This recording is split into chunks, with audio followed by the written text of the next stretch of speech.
हाय, तुम्ही पण तुमच्या ब्लाऊजच्या मुंड्याला असं रँडमली आकार देता आणि तो परफेक्ट येतो का? चला, मी आज तुम्हाला परफेक्ट पद्धत दाखवते. तुमचं जे काही शोल्डर असेल ते मार्क करायचं, मुंढा मार्क करायचा, छातीचा चौथा भाग पुढे 1.5 इंच शिलाई मार्जिन, कमरेचा चौथा भाग 1 इंच बॅकसाईडचा टक्स, 1.5 इंच शिलाई मार्जिन.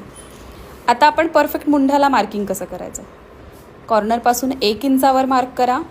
त्यानंतर तुमच्या मुंढ्याची उंची आहे त्याचा मध्य काढा.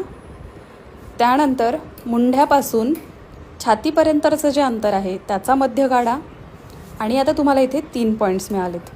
आर्महोल कर्वचा वापर करा नवीन शिकत असाल तर. हा आकार काढणं खूप सोपं जातं. तर पहा मी कशा पद्धतीने आकार दिला. असा आकार दिल्यानंतर तुमच्या ब्लाऊजच्या मुंढ्यामध्ये कुठेही झोळ येणार नाही. पण यासाठी शोल्डर, मुंढा आणि चेस्ट परफेक्ट घेणं गरजेचं असतं. आता